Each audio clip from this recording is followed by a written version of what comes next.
Next at 5, Portland police are releasing few details as they try to piece together a crime spree that began Monday morning and ended in a shooting on Interstate 5.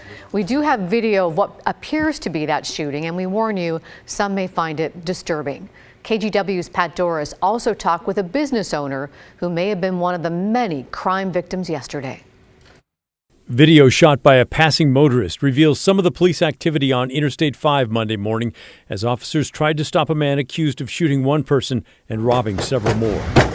20 to 30 minutes before all of that, Josiah Francis worked at his coffee shop in downtown Portland near West Burnside Street when a man walked up to the side door. So, good old customer service. I was like, hey, come on over to the side. We'll help you out here. The man, Josiah said, was white and about 5'10". He walked over. He just walks up here, points a gun straight at my chest. He says, give me your fucking keys. And I instinctively, for no real reason, was like, I don't have keys, even though my keys were on the counter, like right here. I think he was looking for more car keys type situation. He pointed his gun again, he was like, I'm not fucking with you. And I was like, I don't know, man. And he just walked off from there. We don't know for sure that the incident is connected to the I-5 shooting. Detectives are still putting the puzzle together. But Francis said police told him that it was, and that the same man tried to rob someone else as soon as he walked away from the coffee shop, then carjacked an older man who happened to be driving on Burnside Street and took off. The Oregonian reports a man broke into a home near Beverly Cleary School in northeast Portland a short time later and stole a car.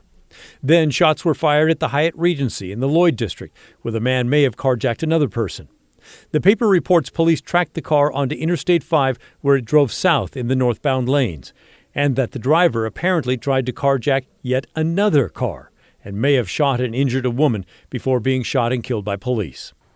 It was a morning of violence and terror, and whether or not the same person tried to rob Josiah Francis, he certainly shares the disturbing memory of his encounter with so many others who were traumatized by the day. I mean, when he pointed the gun at me, that was one of those moments where I've faced death before multiple times, but that was one of the ones where I was like, oh shit, I have so much on the line right now with being a single dad, and I'm getting married later this year. It was very sobering. And then last night, just laying in bed with my kids, I had this moment where I'm just I'm so happy I'm here. Pat Doris, KGW News. Wow, what a story. Well, developing tonight, authorities are trying to figure out what sparked an explosion on the Washington coast. A garage in the backyard of a home blew up early this morning. This is near Long Beach. The blast damaged homes blocks away. The house that got hit the worst has been condemned and deemed unsafe. And the couple who lives there, they got out okay. They say despite losing everything, they're grateful nobody was hurt. Here it's 1 o'clock and my house is shaking. And it's just blasting off with these big sounds and everything. And windows are just crashing in and glass is going everywhere. Investigators don't think the explosion is suspicious, but haven't determined exactly what triggered it.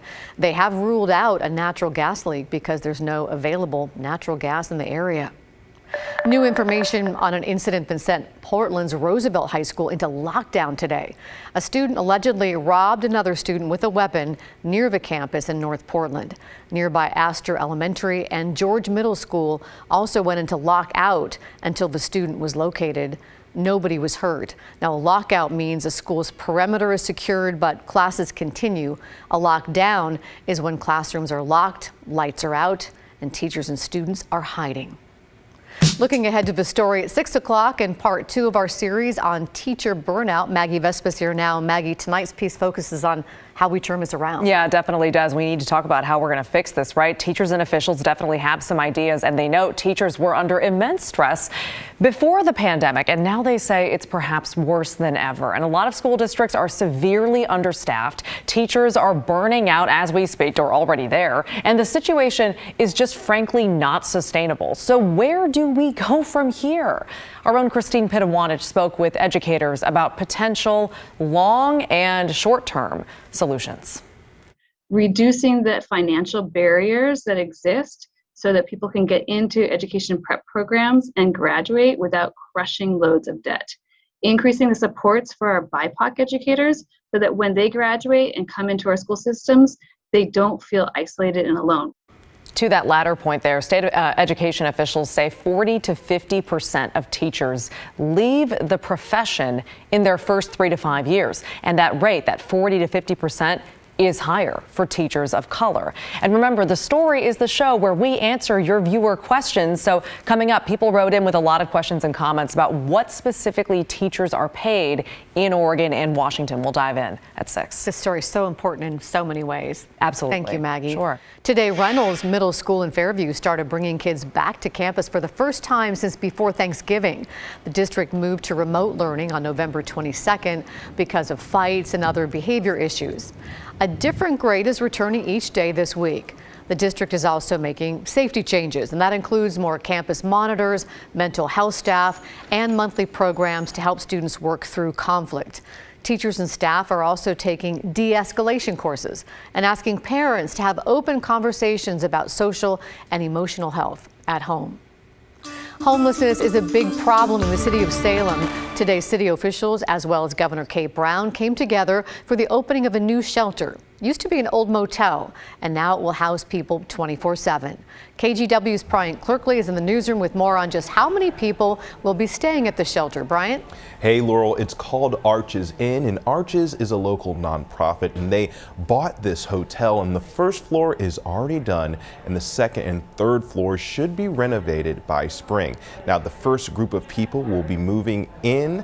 The first group of people that will be moving in will be wildfire victims on December 13th.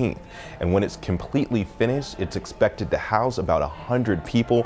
And this is part of a larger plan to create over 700 new shelter beds to get people off the streets in Salem. And guests will have access to food, laundry, mental and behavioral health services, and caseworkers to help find long-term housing.